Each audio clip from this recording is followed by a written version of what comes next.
Welcome to Tell Me Your Story, new paradigms for a new world where we're giving you choices and knowledge of those choices to help make your dreams come true. We are here 9 times a week, Sundays at 7 a.m. and 7 p.m., Monday mornings at 1 a.m., Wednesdays at 9 a.m., and Monday through Friday from 8 to 9 a.m., streaming live at all those times at richarddugan.com. We are on SoundCloud, iTunes, TuneIn Radio, Spotify, Stitcher, Player FM, as well as YouTube, where you can watch these conversations. I hope that you will take time to subscribe and click notifications so that when a new conversation is posted, you'll be notified and you'll be able to tune in, listen in, and learn, be entertained and inspired. A reminder that Choices, which is my book, 5 Steps for Life, it's available on Amazon.com in paperback, hardcover, and Kindle with Audible, soon to be released. We also ask that if you can support the work that we are doing financially, we do have a PayPal account. It is there for your security as well as ours. And when they ask for an email address to whom you're sending, please go to richard@richarddugan.com. That's the email address. If you go to richarddugan.com, there is also a link directly to PayPal so that you can send us whatever support you can. And we thank you to those who have helped and to those who will help. We also ask that you take time during this decade of perfect vision, the 2020s, to go within to that quiet, peaceful, calm, still place and listen to that still, small voice. And with that, we now take you to our very special interview and guest here on Tell Me Your Story. Welcome to Tell Me Your Story. I'm Richard Dugan, your host, and today, we're going to get rich. We're going to have money coming out our ears, ladies and gentlemen, because we're going to learn about the science of getting rich. We have 2 very special guests who have put together an incredible movie that helps us to discover the transformative power of wealth in this new film that we encourage you to check out, that delves into the depths of the mental and spiritual principles that lead to success and prosperity. And it has just been released. And we have Douglas Vermeeren and Matthew Poechman on our program. Gentlemen, thank you so much for joining us, because this is probably at the core of a lot of people's thinking, feeling, as well as it was obviously for some, it was at the core of their voting in this last election. And in spite of what the numbers actually showed us, it was the economy's doing great. But thanks for being with us. We're not going in politics, but thank you for being here. Thanks for having us. Yeah, thank you. This is a fascinating subject because it is one of those that is like, I don't know, top 3, top 4 in conversation with folks, setting aside campaigns and elections. You don't talk about religion or politics at the dinner table, or sex. You could talk, I guess, about money, and money is at the forefront of a lot of people's minds when they start thinking about gas prices, when they start thinking about home prices of any kind at any time, not just here in the 2024, 25. And there are those such as myself who have been working in an industry that I absolutely love, broadcasting, for 45 years. And you'd think that after 45 years, I could afford to, not that I would, I could afford to live in a mansion. I could afford to buy a plane or a boat or a fancy car, not that I have any of those things. And yet, you know what? I may not be at that level economically. I'm content, which to me is a good sign that money doesn't drive me, but I'd love to have more. I really would, to do more, to help people, to help more people who have helped me, or maybe not who have helped me, but to help people who need help like I did when I was helped. In other words, the old pay it forward concept. Doug, let me ask you about this film, and then this isn't the first of in this sort of genre, if you will.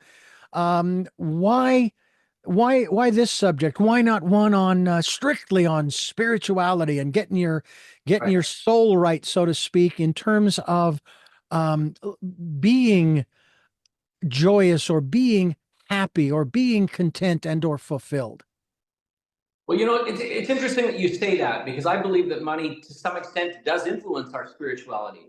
In fact, it's interesting. Zig Ziglar once shared a quote that I really liked. He said that some people think money isn't important, but for me, it ranks right up there with oxygen.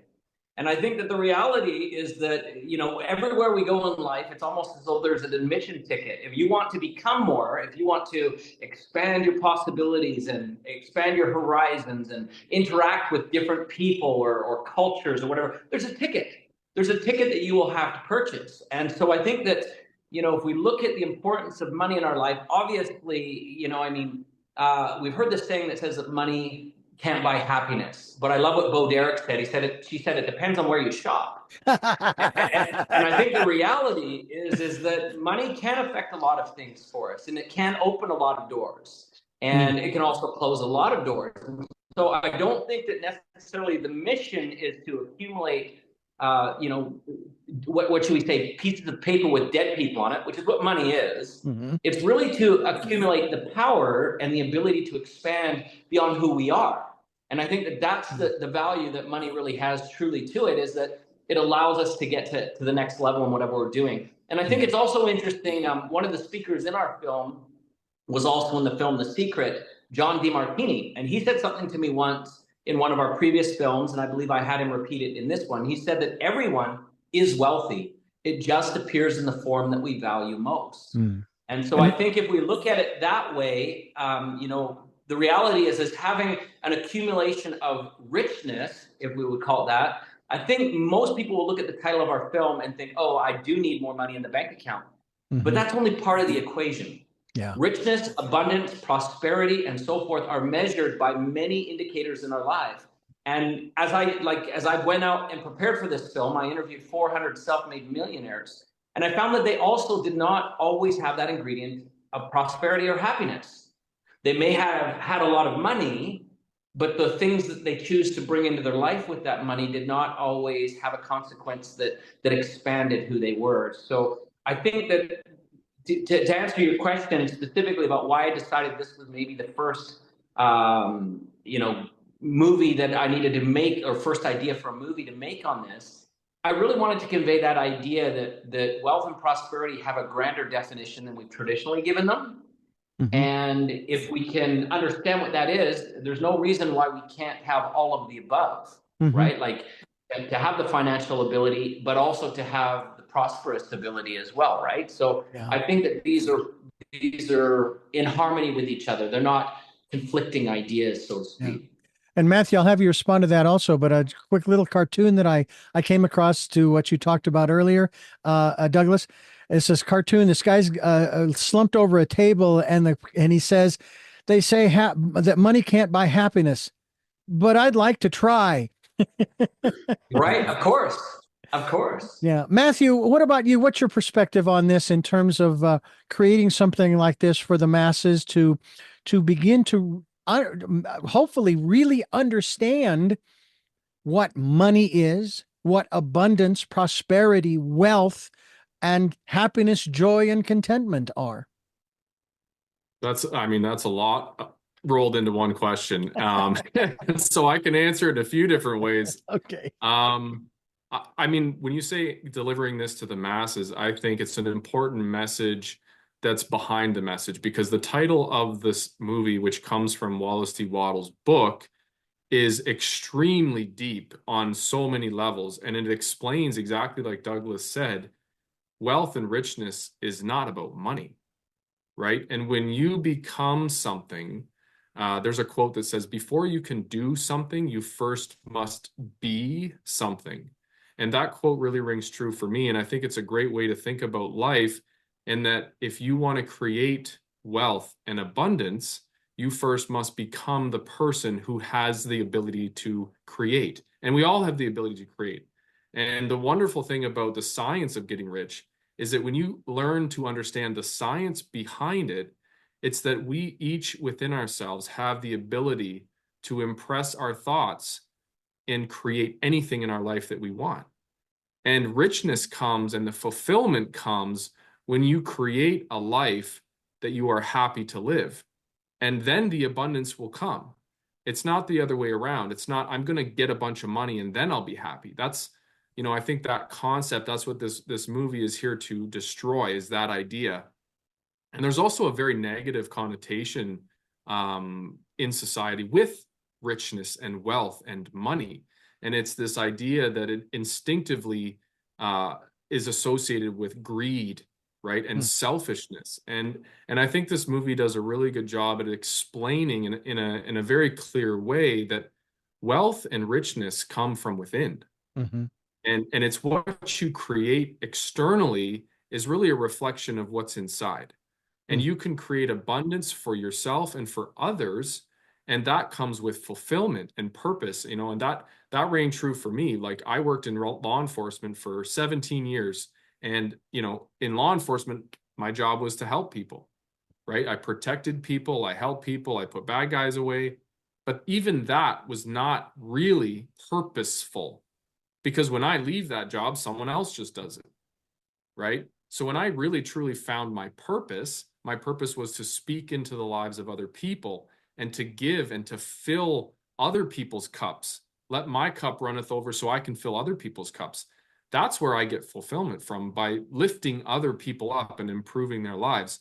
And so when I realized that I can create abundance through my thoughts, I can create abundance so that I can improve the lives of other people. Well, now I'm completely rich.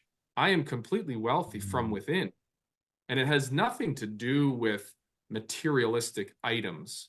And I think that's really the underlying message of the movie. Well, now you know why I picked him for the film. The guy's a genius. Exactly. Well, I have the DVD of The Secret. I've watched it a few times over the years. One of the things I found fascinating about it, and this I think does tie into the science of getting rich. I was talking with one of my guests. They said, "Oh, well, they left something out." Now, they didn't do it on purpose. But they left something out when it comes to the law of attraction. Because in a manner of speaking, the science of getting rich has to do, an element of it is the law of attraction. But what they said was, this guest said was, what they left out was, just because you want it doesn't necessarily mean that is A, in your best interest from a universal standpoint, spiritual standpoint, and B, it may not have anything to do with your life's purpose. Now, the universe may also sit there and say, this person's been begging for this for a long time. Let's just give it to him and let him deal with the outcome, the consequences, if you will. I don't know that the universe necessarily does that per se. I myself, and I can only speak. It does. Yeah. Yeah, it does. And maybe just to share something interesting, and here's what we're going to do for a minute, Richard. I'm going to give your audience a sneak peek of the next movie that I'm doing. Please. And I'm only going to say this about it. So the next movie is called The Lost Message. And I believe that there is a serious and significant message that has been lost to us. And you just talked about it. What happens when we ask for things that aren't meant to be for us? Yeah. Well, that lost message is authenticity. Understanding who we are, why we're here, and what we're destined to do. Now, I'm not going to say much more about it than that, but I think that once we figure that out, everything in life becomes easier because we now understand where we belong.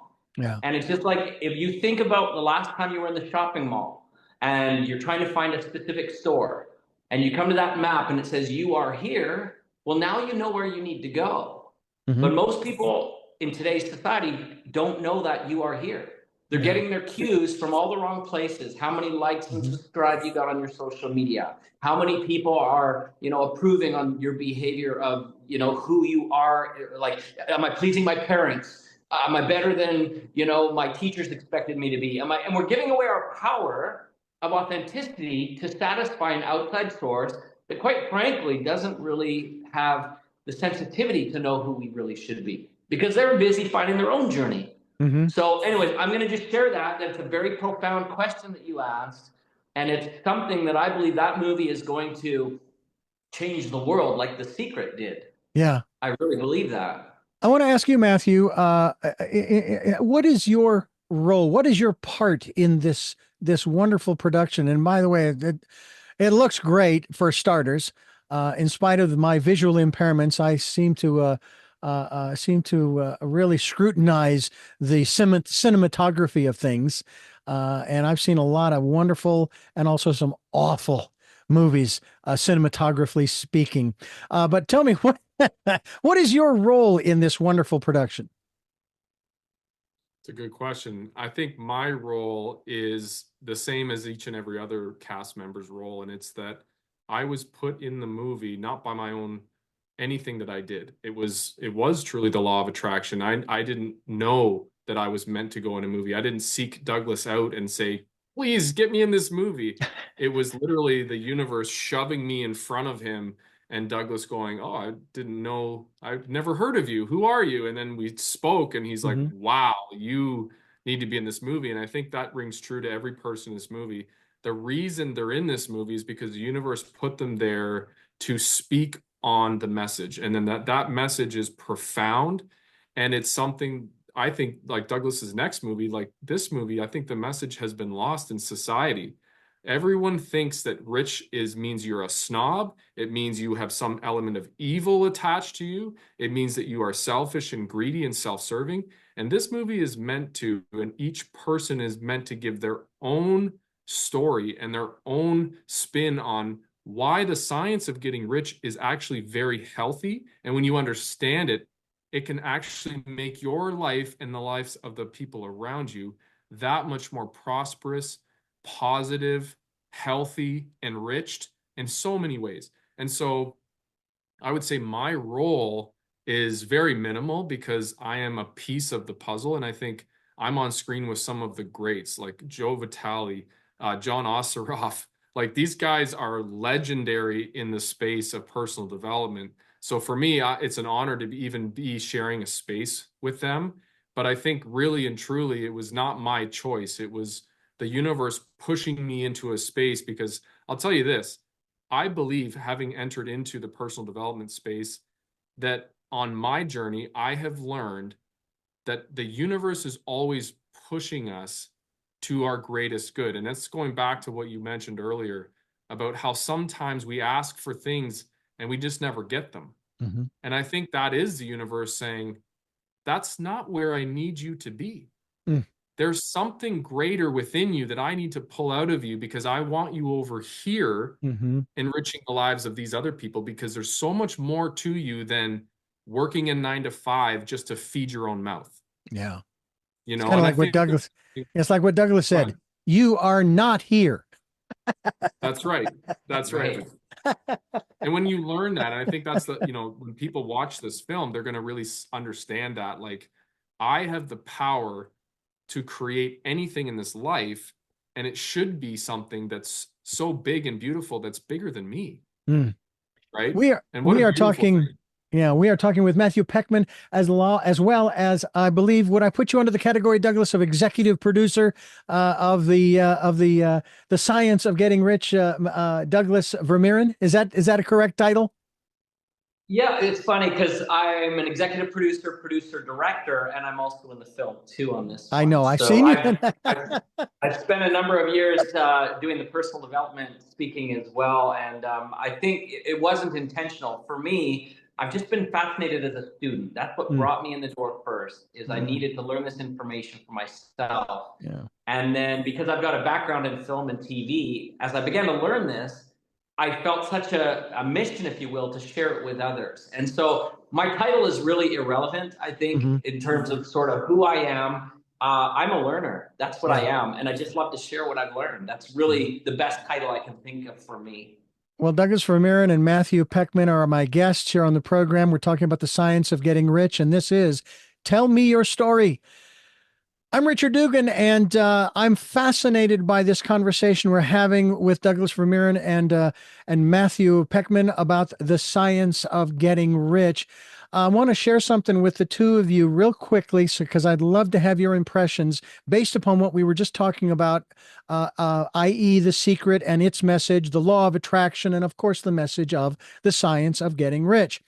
Many years ago, when I first got into metaphysics and what was then called self-help, I now think that it's changed its name. It is now personal development, which is if we are consciously aware of who we are, where we are, that's what we are about, is trying to be better today than we were yesterday. And hopefully tomorrow will be better than we were today by virtue of being conscious of the lessons we're learning. So when it came to money, for a long, long time, in spite of what I said earlier, yeah, I've been pretty darn content because I mentioned to you both, I live in Santa Barbara, California. Okay. I moved from Phoenix, Arizona. Santa Barbara is one of the most expensive places to live in the world. But I'm living here. I don't have $1 million. Wish I did, but I don't. I'm content. I'm happy. I love where we live. We live in the wilderness above Santa Barbara and so forth.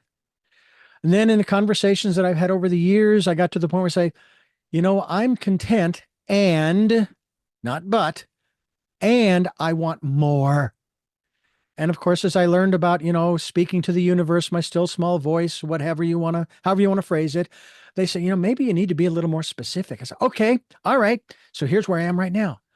I am content and I want more. And I want to start with $100,000 so that I can take care of what I need to for my family, which is just my wife and myself, and help others and further some of the endeavors that I have in my own mind. And I've put that out there. And I am sitting there going, okay, I've put it out there. I'm not going to say anything more about it. I'm going to let the universe decide however they want. Either I'm either going to get it, maybe I'll get a part of it, maybe, what have you. But at the same time, I'm going to maintain my contentment that I'm happy with. I love what I do, just like the two of you love what you do. And I said this when I first got into this business in the early 80s. I said this to the general manager of the station I was working for. I was only 21 years old. I said, you know what? I would do this for free if I could afford to do that. And I shared that with someone and said, what? You don't want to say that to your boss? Well, they're going to pay you. They have to pay you because, that's in the law. You can't go to work for someone who is a commercial radio station and not pay you. But I have always felt that if all of my needs were met, I would work for free. In other words, obviously free room and board, free meals, free clothing, all that stuff. This is an incredible industry to be a part of because of the creative aspects. You know what, though? You wouldn't really be working for free because, again, you're receiving value in ways other than a paycheck.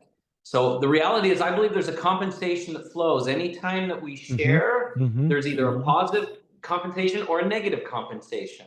And that's why some people hate their jobs. They're not doing what they want to do. And so therefore that payment, if you will, is coming from them in other ways. Yeah. But you know what? You said some interesting things.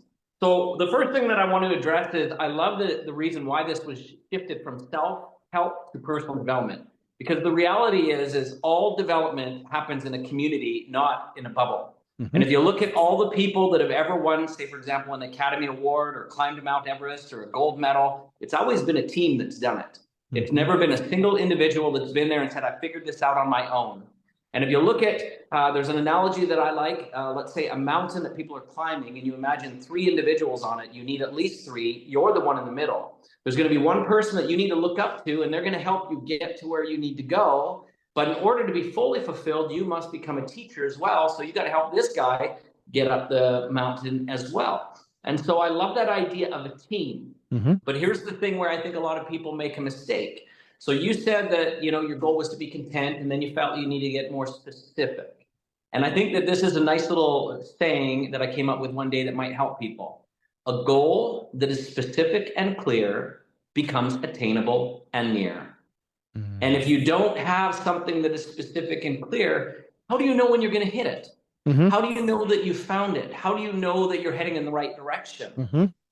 And the reality is with our goals, the truth is with anything in life, there's never I either have it or I don't. There's always an I'm on the way. And so once we've achieved one thing that we feel like maybe we have, that also will transition to something different. generally bigger and better, but sometimes we also retreat, recognizing that, again, we were on the wrong path, right? But we can't get started till we have that specific and clear. We need to know where we're headed to see if it's the right way. Now, one of the things that I thought was very interesting in my studies and interviews with top achievers, and I've had a chance to meet some pretty incredible people, I found one thing very common, and that's that how they use the law of attraction, if you will. The law of attraction isn't me sitting on the couch saying, I want $1 million or a Ferrari, whatever, and it just drives in my driveway, and I'm like, oh, thank you. I appreciate you showing up. That's not really how it works. The law of attraction is activated by us being specific and clear about what we want. Then we see it in the world, and it's actually us that makes the first step that attracts us in the direction of those things. It's not the thing moving, it's us that needs to move.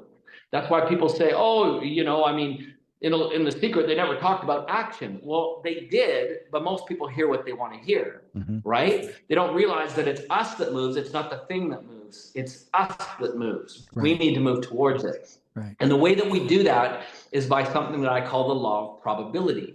Now, Aristotle, several years ago, hundreds of years ago, said that that which is probable is most likely to happen. That makes sense, right?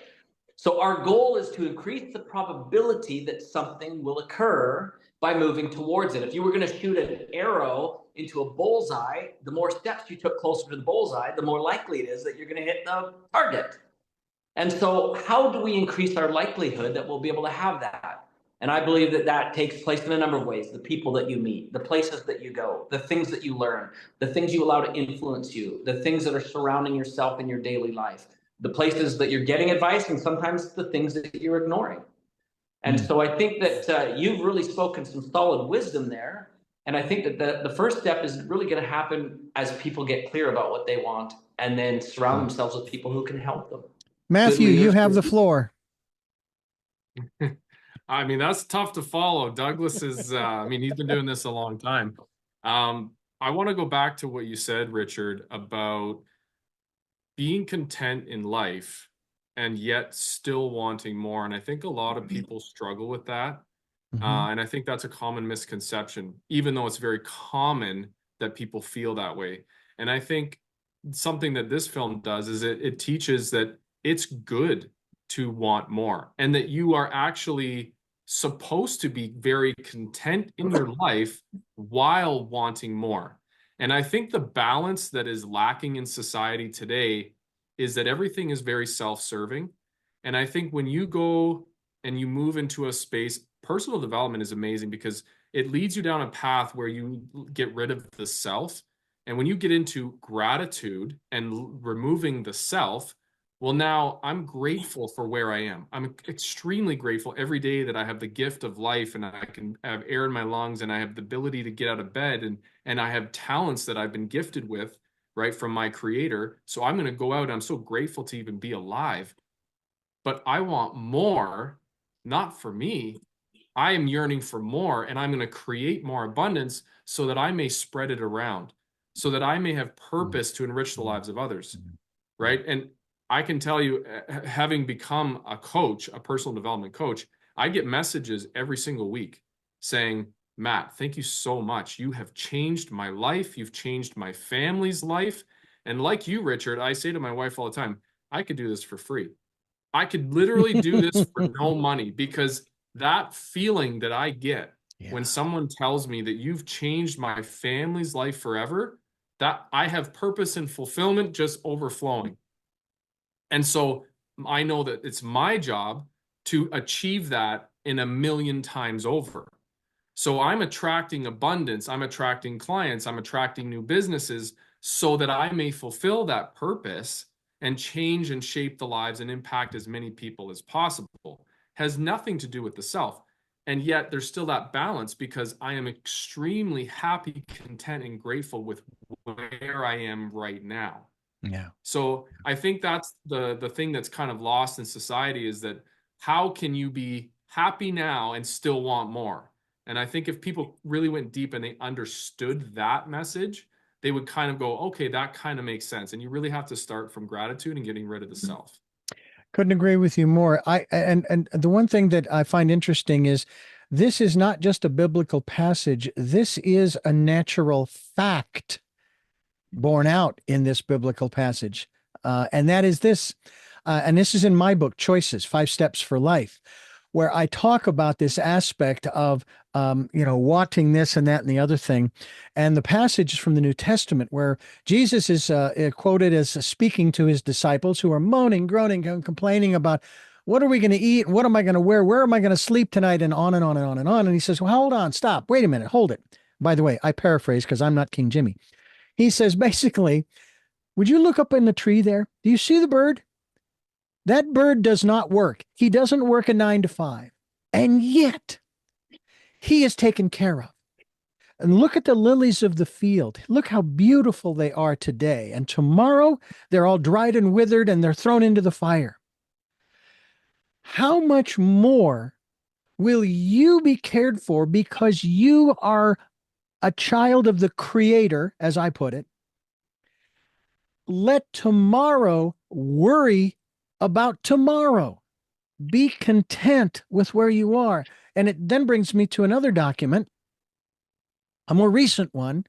And I have to ask the two of you this question regarding the concept of happiness, where it says, we, the people of the United States, form a more perfect union, establish and we have these. Well, this isn't part of it. I guess this is part of the preamble or what have you. We have these inalienable rights, and of them are Right. life, liberty, and the question is, did the founding fathers know something about this when they put in the phrase, the pursuit of happiness? What the heck does the pursuit of happiness do with creating a government and a series of colonies / states, et cetera, et cetera? Do you think that they knew something, Matthew, they were in touch with intuitively maybe? And that's why they put that in there? Why not give us happiness? Why isn't that an inalienable right? Life, liberty, and happiness as opposed to the pursuit thereof? That's a good question. I think if I were to look at that, I would say because happiness is something that you create from within. And it's not something that you achieve. It's something that you alone create. And much like Wallace D. Wattles teaches in this book, happiness comes from within, as does the richness and abundance of your life. Everything that comes in your universe, everything that you see externally is coming from within. Right. And that includes happiness. So like this idea that happiness is something on the outside that you have to find or achieve is actually false. It's something that you have to create from within. And once you have found the ability to create it inside, then it shines through the outside. And then, like Douglas was saying, the law of attraction is inevitable. And whether you believe in it or not, it's happening. Mm-hmm. So when you're happy and fulfilled on the inside, the energy that you project out is really the magnet for your abundance. And I didn't know anything about this stuff a few years ago, but this is really the concept, right? And that's why happiness is so important. And it's really learning that it's a choice and you can create it. Mm.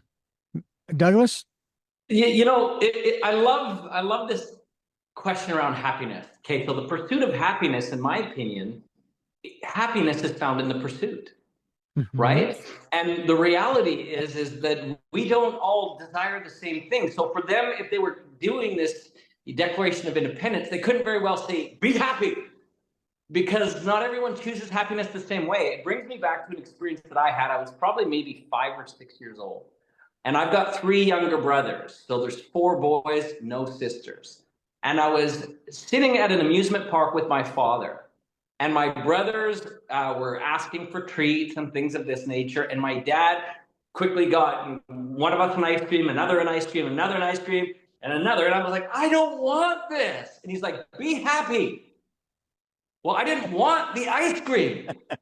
Well, what a thing to get upset about, right? So finally, after, as a 5-year-old, arguing with my dad about this, he says, what do you want? I said, a milkshake. Right? And this is it, is if we assign people what we think they will be happy with, sometimes we can get it wrong. Now, don't get me wrong. Eventually, I was pleased to have an ice cream. But no kidding, you know, we can't dictate to people what will fulfill them. Yeah. Back to this idea of the lost message, right? Like this idea of being authentic to ourselves. And so I think if we're looking at the science of getting rich, well, the idea of science cannot be debated.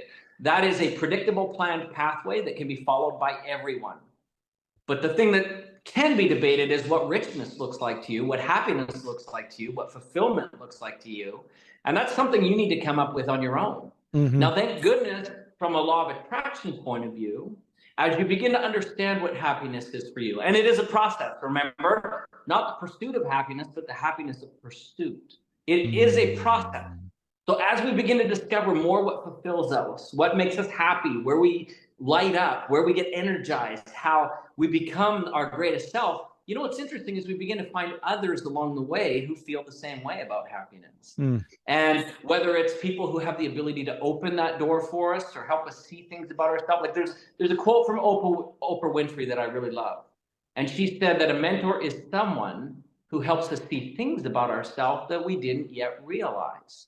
And so I think that really pursuit of happiness is finding those people, those pieces, those places, those things that are a reflection to us to help us know we're on the right path. And I think that that's kind of what the signers of the Declaration of Independence had in mind, that you now have the liberty to do that. You have the ability to do that. You are going to be unhampered, and how you discover that, well, that'll be up to you. And I think that that's one of the things that I'm a dual citizen, by the way, so I'm going to wave my American flag for a minute here. I'm going to say that's one of the big things that I really love about our nation. And again, whatever your political aspirations or views are today, one cannot argue that that's a big blessing that we need to protect. That is something that we need to cling to, and we need to encourage, and we need to be an example to other nations for, is that this is a place where you can come and you can pursue whatever you feel will make you happy. Exactly. And so I think that that's one of the biggest blessings that we can encourage. I would even use the word to grok. You need to grok it. That comes from a stranger in a strange land, gentlemen.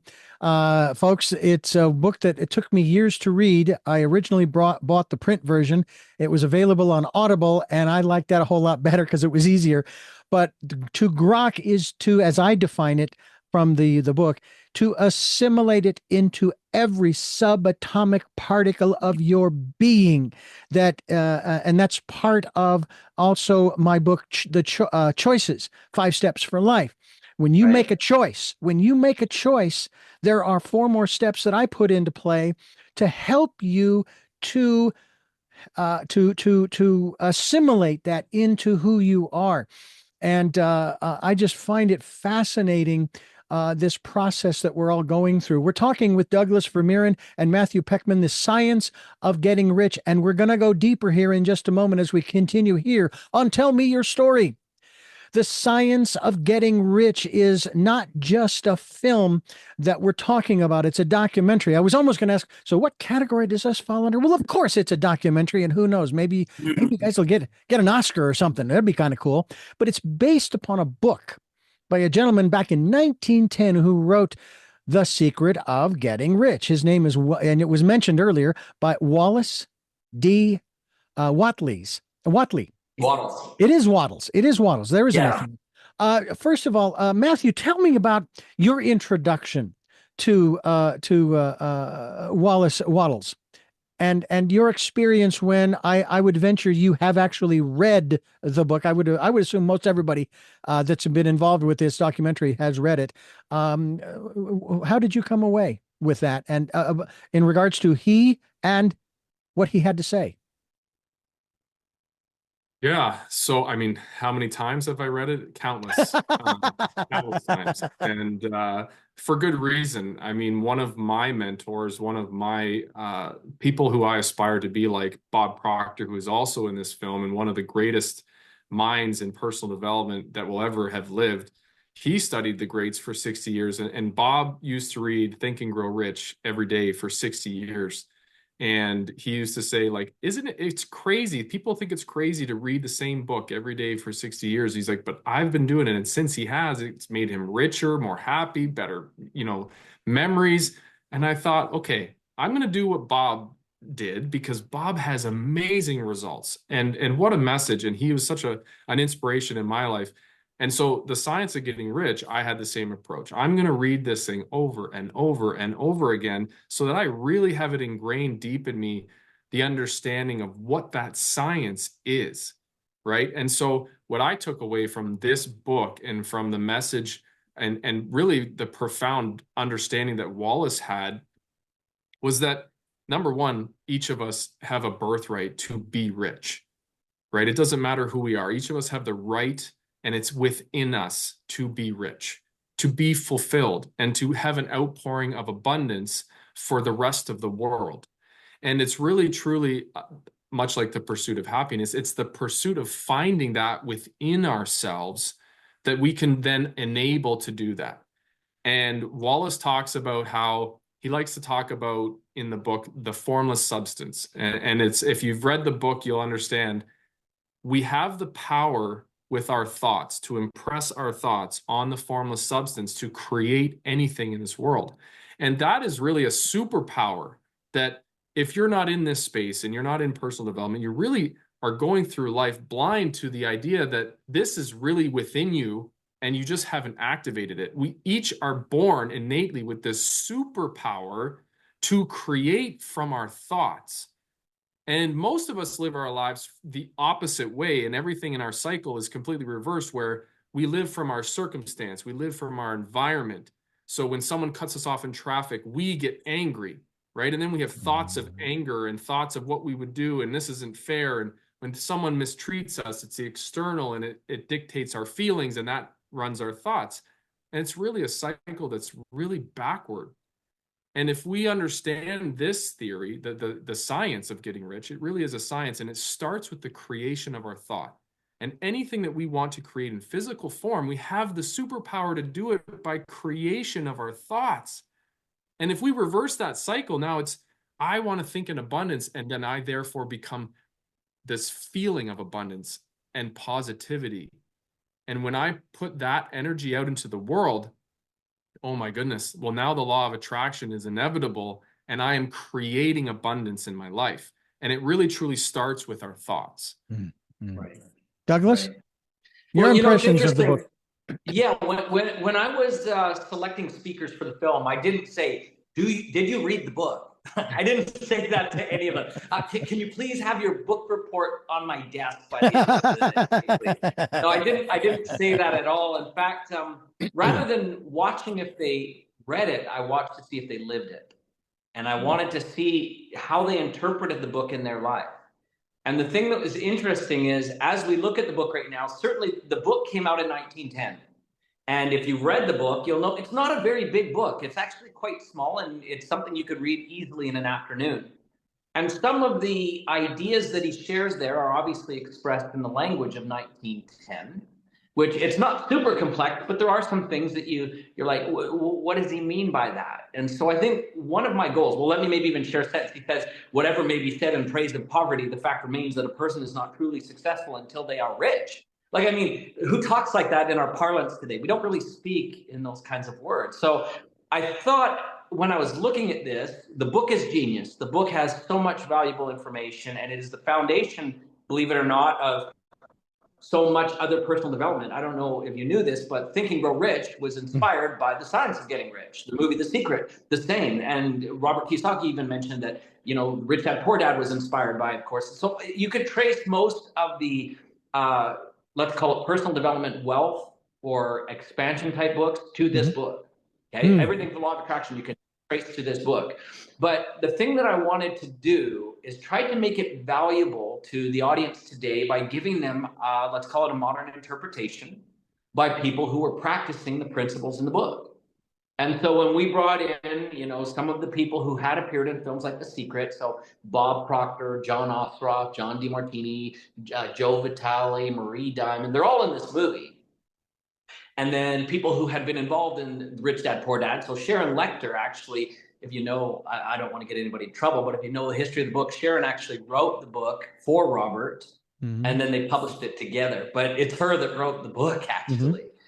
and several of the other books in that series. So I wanted the opinions of those people living in a contemporary today setting, right? They've applied this in today's world, in today's marketplace, with today's challenges, and all the things that we understand that maybe have changed a little since 1910. And what did they do? What did they accomplish in their own life to demonstrate that they understand the book? And not just, again, from a financial point of view, but in their relationships, in the context of how they are connected to themselves and other people, and with, all these things that would be helpful for us. And so this is kind of what I looked for in building out the movie. Is I wanted it to be like, again, anyone who sees it now. So if you go to the website and view the movie, which easy, by the way, it's www.thescienceofgettingrich.movie.com. If you go there and find the movie, you'll see how it applies today to you, how you can actually go from where you are today, whatever you feel about that, and to expand yourself into a future that has more of what you want. Whether, again, it's a better connection to self, a better connection to others, a better connection to financial abundance, whatever it is. How can you shortcut, like Occam's razor? How can you shortcut that, the straightest line, the fastest way possible to get from where you are to the life that you'd prefer? And so I think that that's really the essence of the film and its connection to the movie, to the book. Yeah. Matthew Poechman and Douglas Vermeeren are my guests. We're talking about this incredible movie that you're going to want to get a copy of. We're going to be linked to that website, which is thescienceofgettingrich.movie.com. We encourage you to go there to watch, buy your own copy of The Science of Getting Rich, and find out more as we continue here on Tell Me Your Story. I am going to ask a question of my guests here that might not be down this realm, but it would maybe answer some questions as to why this process over the last 40, 50 years for some has not worked. Now, gentlemen, I worked for 15 years in the 80s and early 90s during the height of the televangelistic era for a Christian radio station. And I heard all of the messages from Zig Ziglar and Kenneth Copeland and George Popoff, and the list goes on of the different ministers and pastors, even Jerry Falwell, and on and on and on. And the prosperity message, which initially got a whole lot of criticism, the one phrase, of course, that I kept hearing, of course, from one gentleman, obviously, Kenneth Copeland, was, "Cast your bread upon the water." Almost give until it hurts. And whatever you give, you put out there, it'll come back tenfold or 100-fold or 1,000, and on and on and on. And people would give and give and give and give, but their lives never changed. Now, I don't want to get into we'll call it the politics of televangelism. But what were the people doing, shall we say, wrong, that did not bring about, and now, you know what? I'm going to expand this to multi-level marketing. I was working inside a multi-level marketing company in the mid 90s. And the same thing happened where you had a group of people who would move from MLM to MLM, and they would move their people, and they would build up the upline and all of this stuff in one company. Once they made all the money they wanted, they would move it to another company, which would decimate the first company, and then build up the second company. Then after they made all their money, they would move to the third company, decimating the second company, and so forth.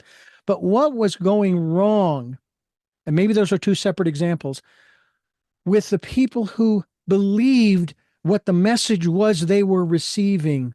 Was it the message, or was it the fact that they were missing out on what The Science of Getting Rich really speaks to, both the documentary as well as the book going back to 1910?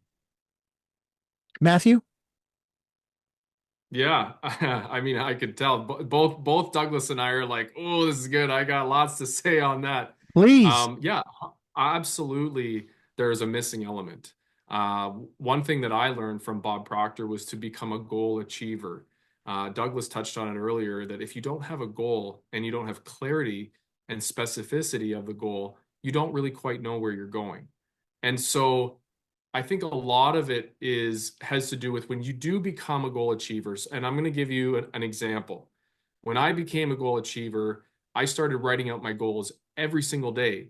And I would give them really specific goals with timelines and numbers. And then I would attach my emotion to those goals. So there's a way in which we achieve goals. And my goals have a lot to do with creating abundance for others, like donating $1 million to the Sick Kids Hospital. And so when I start doing those things, I start living that feeling every day of how it feels when I achieve that goal. And I start becoming the magnet to attract, like Douglas says, myself to my goal. But here's the missing piece. You can't just tell someone you'll have abundance if you just give all your money away. That's missing so many other parts. That's like 1/100th of the puzzle. What they need to first understand is abundance comes from within, right? And that's the science behind it. So if I want to create anything in life, like I want to create $1 million, I want to create abundance to give it away, not only do I first need to believe it in myself and see it in my future, but I need to take inspired action every single day to achieve it.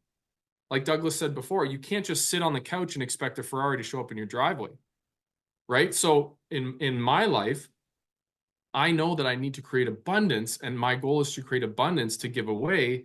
So every day I go out and I buy real estate, right? I invest in assets that pay me every day when I'm asleep or sitting on the beach with my kids or no matter what I'm doing.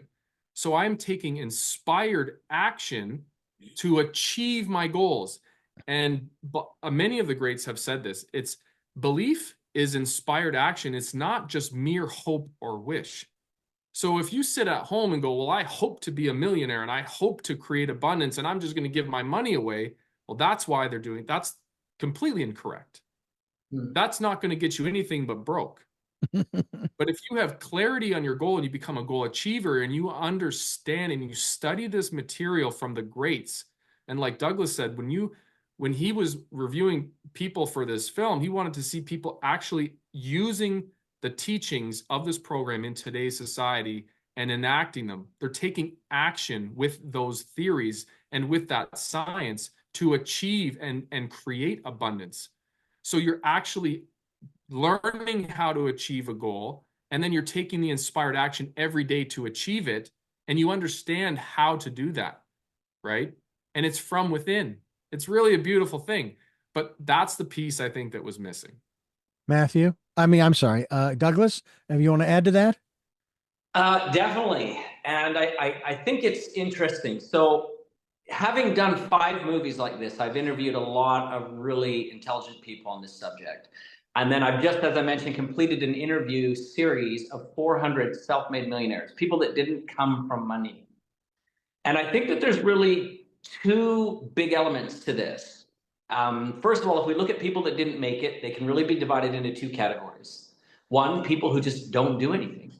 The return on nothing is always nothing. And so they make no change and they do nothing.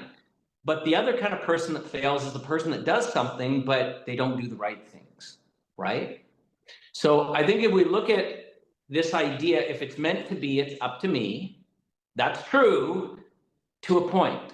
We need to start. We need to be the people to start. If it's meant to be, I have to start. It's up to me. But there comes a time when you reach a level where you don't know what to do, right? In fact, I recently read a report from the IRS that said that most entrepreneurs that are out there in the high 90% generally get to about $200,000 and then they don't know what to do. So to take a business from $200,000 to say $1 million in annual revenues, there's a gap. They don't know what to do. Now, this idea of having people out there saying, give your money away and you'll get it back. Well, that's absolutely a fraudulent lie, right? We cannot, what do we say? A lifeguard can't save others till they know how to swim. So if you want to be a lifeguard, you need to learn the skills of swimming. You can't just jump in a pool and hope that everything's going to be okay and you can save other people. And so I think if we look again, if that first component is really, again, doing something, the second component is doing the right things. And the reality is success leaves clues, and we need to be very careful and cautious where we get our advice. And especially in the world of wealth, there's a lot of people that have get-rich-quick secrets that they are trying to sell, or revolutionary ideas of investments that are going to take off, or MLMs that are going to be the next big sweetest thing, or whatever. There is a difference between believing in a charismatic character or leader and a competent one. And so I'm going to suggest that we need to do our due diligence when selecting who we are going to learn from. Mm-hmm. Now, I want to share that there are a lot of good people that do have good advice. And by the way, they're not always the trained financial advisors either, though. In fact, here's another study that I recently read in my research of millionaires, is that the majority of financial advisors are making less than the people they advise. Now, that sounds really ridiculous to get advice from a broke person as far as what I should be doing with the fortune that I just built. Yeah. Right? Yeah. And so what I'm going to suggest is, if you're looking for mentors, first of all, don't look for those that are teaching the extravagant. You want those that are teaching the proven methods that have been used over centuries to build wealth. And typically you'll find them teaching in one of 5 areas, or maybe even all 5. And that's business, real estate, investment, intellectual property, or through your networks. That's where money is made. Okay. Now, again, we could go deep with this conversation. Like I said, I spent the last decade interviewing 400 of these people. I'm not going to be able to explain it in an hour. Sure. But if a person would like to learn more, certainly reach out to me through the social medias that I have. And I can share with you how to identify where you belong. Because the reality is, if someone has made, like, let me maybe just use an example. I said business, real estate, investment, intellectual properties, and networks. Well, I do have a guy that has started his journey because he thought that real estate was where he needed to make his money.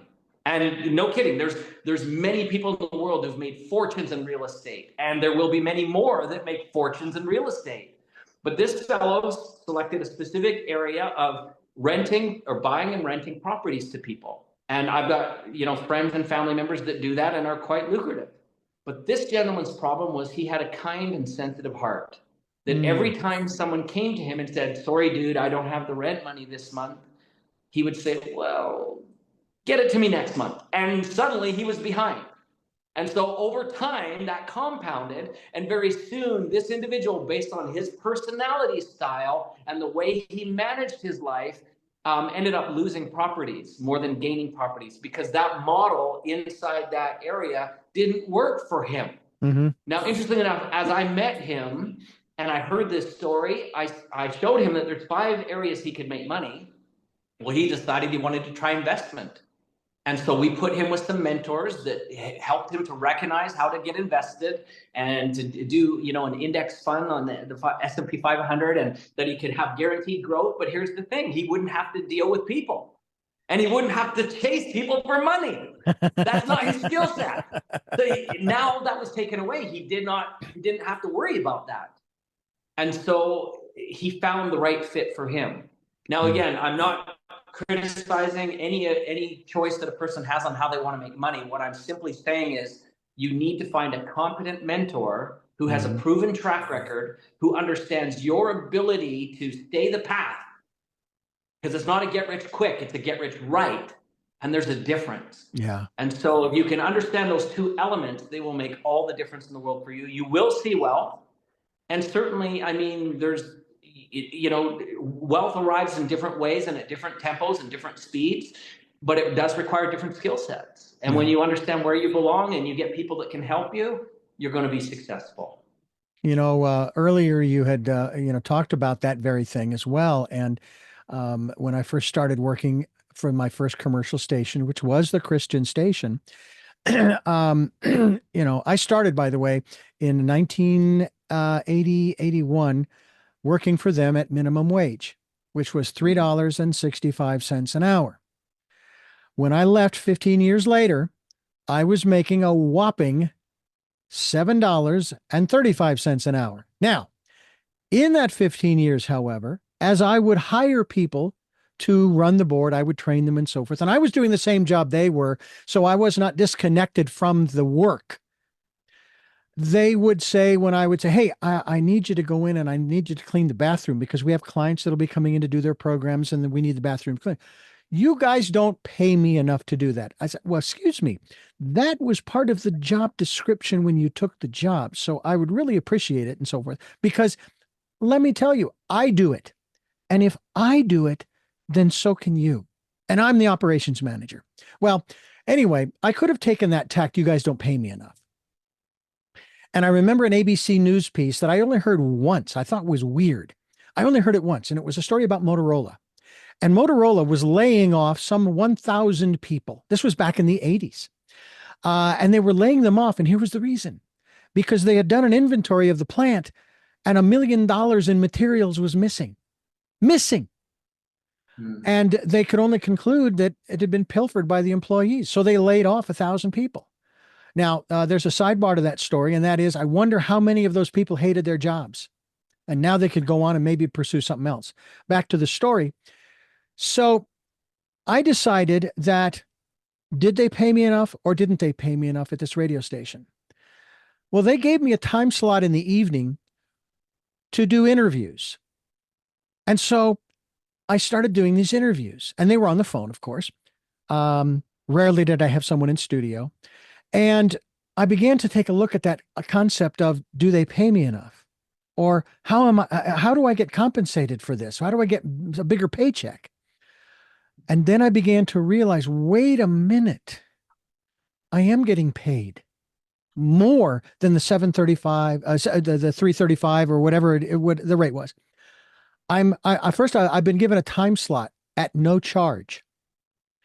I am given the opportunity to conduct interviews, which means I'm getting the experience, I'm getting the contact, I'm getting the information, I get the materials, whether it's a book or a cassette or a CD, whatever the materials they may send from the PR firm.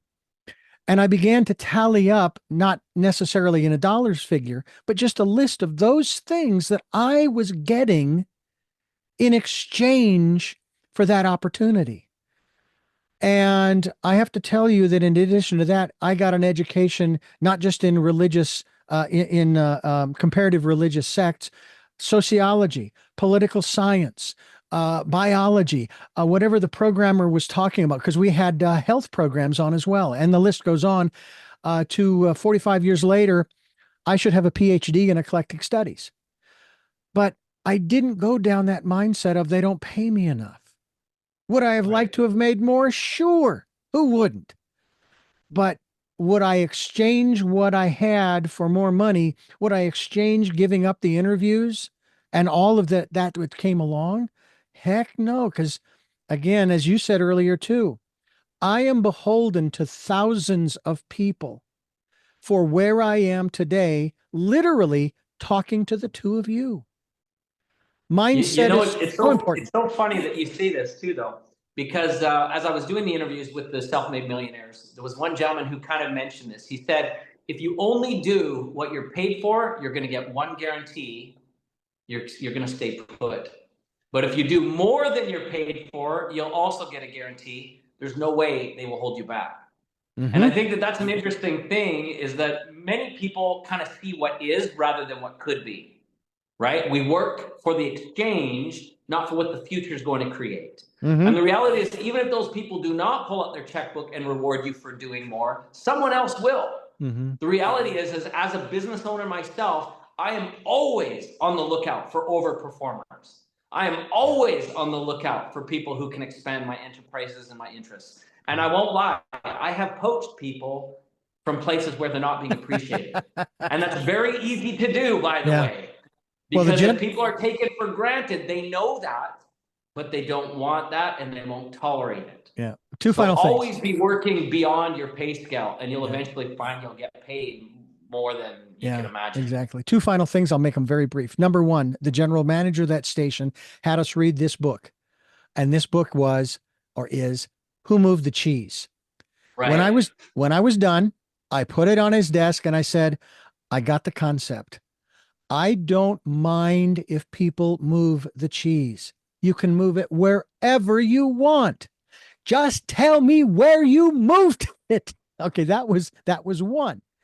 But there was a concept that my boss lived by, and I just couldn't buy into it. And it goes to what you just said, Douglas. He lived by the law of diminishing returns. I couldn't do that, because then I couldn't do what my current boss has told me for the past 18 years, we are here to serve, period. Right.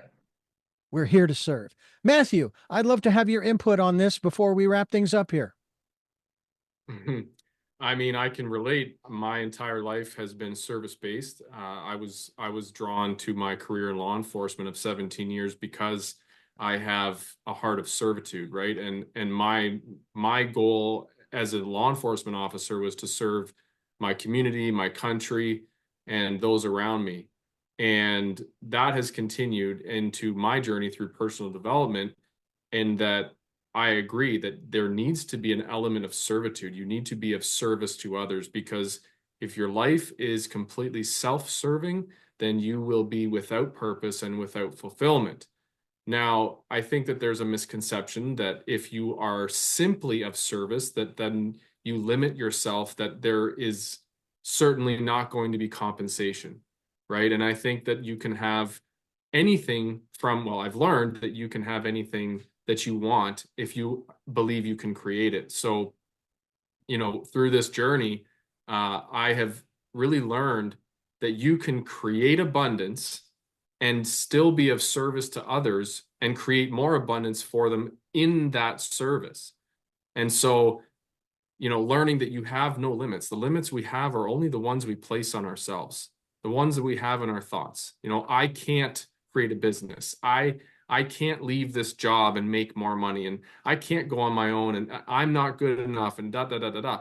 These limits are just thoughts that we allow to permeate in our mind, right? Those are limits that we've put on ourselves through our thoughts. And when you learn this material, and the science of getting rich is that you have the power within to create anything. And when you do that, when you start to learn that, there are no limits. You've taken off the lid, and now you can create anything you want. And when you can create it infinitely, like anything in the world, abundance comes to you, and it's crazy. Like, my life has completely changed infinitely, inside out. The things in my life, the relationships in my life, the money in my life, everything has changed when I learned that concept that there are no limits, and that everything that I want in life, I can create from within. Fantastic. Well, just a brief final comment from me, and that is that I lived by this concept before I put it to words. As a child, I lived this concept. I was born into this world legally blind, and yet I was flying around the neighborhood on a bicycle and doing all of this stuff. But when I started working, and especially in radio, I started to question whether I could do the job. With limited sight, how am I going to queue up a black vinyl record and then read the copy and this and that and the other? Well, I found ways to do that. And then I came up with this term. You talk about there are no limitations. I came up with this term for myself, that my legal blindness, as it had been called by others, was a perceived limitation. It was only a limitation if I allowed it. And then I received a text some months ago, or maybe a year or so ago, from one of the kids who lived next door to us when I was a kid growing up. He's my age. He's 64 as well.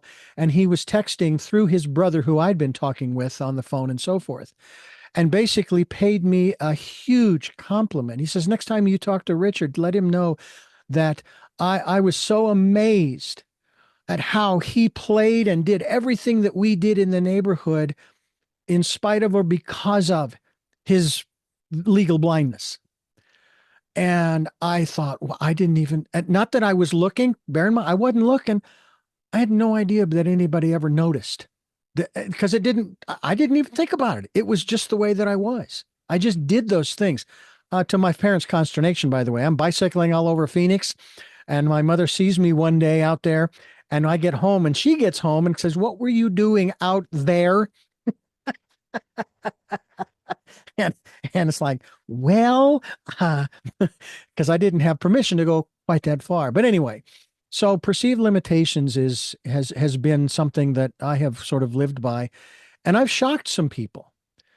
Someone could not believe that I was queuing up those records, or when I was using my magnifying glass to read my computer screen that was a little too small. It wasn't one of those you can enlarge. But I got the job done and I had a blast doing it. Or doing radio theater for the very first time, or filling in for a host on a topic I had no clue about. And yet, I think the best example, I did a show where I was supposed to have a guest. They didn't show up. My sister and my mother were listening to it on the radio. And my sister says at the front end of the show, what's he going to talk about for an hour? When the show was over, she looked at my mom and says, I can't believe he talked for a whole hour. So we never know what we can do until we do it. And you gentlemen have done it and created this incredible documentary, The Science of Getting Rich. The Science of Getting Rich movie.com is the website. And we are talking with Douglas Vermeeren, as well as Matthew Poechman here on Tell Me Your Story. We have Richard, actually... as we finish, yes. Let's maybe do something special for your listeners here. Please. I'd love it. The link that you have, the science of getting rich movie.com. Right now, obviously, the movie's there. But for your listeners, if they use this link right now, we'll also give them a handful of gifts that they can use to implement the strategies in the film. We've got a workbook that we'd like to give you. I've got a special book that we've done from quotes from Wallace D. Wattles and how to apply them. We're going to give you a copy of The Science of Getting Rich and a handful of other goodies that I'll keep as a surprise for now. But we'd like to offer those for just a thank you for tuning in to today's radio program with you. And you can get all those gifts right now when you come watch the movie by simply clicking on the link that you provided. Absolutely. We'll pass that on. Like I said, the link is there. And I cannot thank the two of you enough for the information you've provided on this program, but also through the movie, The Science of Getting Rich. There is one subject we didn't get to, but I would love to have the two of you back again, because there's one element that we may have alluded to or touched upon, especially when we were talking about the law of attraction.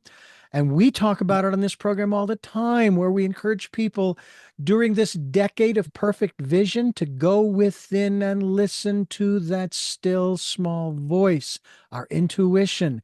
And I have to believe that if you're going to do it right, like you mentioned, Douglas, that would be one of the voices that you need to listen to. But we'll hold off for now. But I thank the two of you both for being a part of the program. Don't go away. We have 3 final questions that we want to ask both of you. But again, thank you so much for being with us. Thank you. I thank you for listening to and watching Tell Me Your Story, New Paradigms for a New World. We're giving you choices and knowledge of those choices to help make your dreams come true. We are here on Sundays at 7 a.m. and 7 p.m., Monday mornings at 1 a.m. We're here on Wednesdays at 9 a.m., and then Monday through Friday from 8 to 9 a.m. Folks, that's 9 programs, 9 conversations, 9 guests. Of course, in this case, we have 2 on this program, so that makes 10 for the week. In any event, opportunities for you to find out about what's going on and how you can become a part of changing your world and the world around you. And we hope that you'll take part in that. We are podcasting as well at SoundCloud, iTunes, TuneIn Radio, Spotify, Stitcher. We're on YouTube, where you can watch these conversations. I hope you'll subscribe as well as click notification. A reminder that Choices 5 Steps for Life is available at Amazon, as well as the encouragement to support the work we're doing financially through the PayPal account that we have set up. There are links both on the richarddugan.com website for both of those items, and we hope that you will click on both of them. We also ask, as I just mentioned, that you spend the time during the Decade of Perfect Vision, to go within and listen to that still small voice. With all of that being said, 3 final questions, and I'll bounce it back and forth so each of you has a chance to sort of ponder your answer if you choose. I'll start with you, Matthew. Who is Matthew Poechman? I finally actually have a very clear answer after a lot of years. I am a giver, and first and foremost in service of others. I'm a dad. I grew up in a farm, a big family of 6 kids, organic beef and egg farm, and 17 years of law enforcement, which I thought defined me. after retiring at the age of 39 and finding this material, completely changed who I am from the inside. And now I am a coach. I am a transformational speaker, and I speak into the lives of other people now and help them on their journey to change their lives and create abundance for themselves and their families and their loved ones. So that's who I am. Yeah. Who is Douglas Vermeeren? You know, as you asked that question, I started thinking about it. And to tell you the truth, I think a good answer, and I'm not trying to sound silly, but I'm going to say not much. That's who I am. I'm a person who basically is standing on the shoulders of everyone that came before me on this crazy planet that we call Earth. I'm here for a little while, not very long. I'm going to try and make a difference to a few. Sometimes I'll be successful, other times maybe not, and then I'll be gone. And that's kind of it, right? Hopefully by the time it's the end of my journey, maybe I've made a difference for those that matter most to me. And hopefully those that have come before me know the difference they made for me while I was here. And I think that that's basically the essence of who I am. The reality is, you know, I don't think that we really understand how important it is to be bold and daring and to chase who we really want to be in our dreams and our passions, and to make all the difference, make a dent in this world before we leave, because you're not here long. No. So I think that that's it. That's my definition. I'm going to go out swinging, and I'm going to keep swinging every day, and let's see what difference you can make. What's the dent you're going to make when you're here? Yeah. All right. So Douglas, what gets you up in the morning? Wow. You know, it's so interesting. I think a person needs to have a passion and let's call it a purpose. You know, it's interesting. I had this discussion with John Demartini a few years ago, and we talked about that word passion. And the reality is what that word really means. Like if you take it from the context of the passion of the Christ, what are you willing to suffer for, right? What are you willing to roll out of bed for? And until you can find something that ignites you, suffering is in vain. Our efforts are in vain. So we need to find the things that just light us up, and they don't have to be big things. They can be anything, right?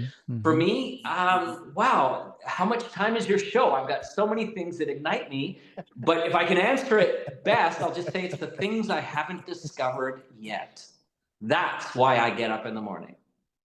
Matthew, what gets you up in the morning? The clarity that I have in my goals to create abundance for others. That is simply it. I don't rely on inspiration, motivation, anything at all, because the thing that gets me out of bed is that I have such a deep emotional connection to the clarity and what my goal will achieve for other people. And I'm so in love with that it creates a feeling in me that I feel like I'm floating. And I chase that every single day. And that's what gets me out of bed. And the final question, we start with you, Matthew. I hope that both of you get this movie reference to the question. Matthew, what was your best day?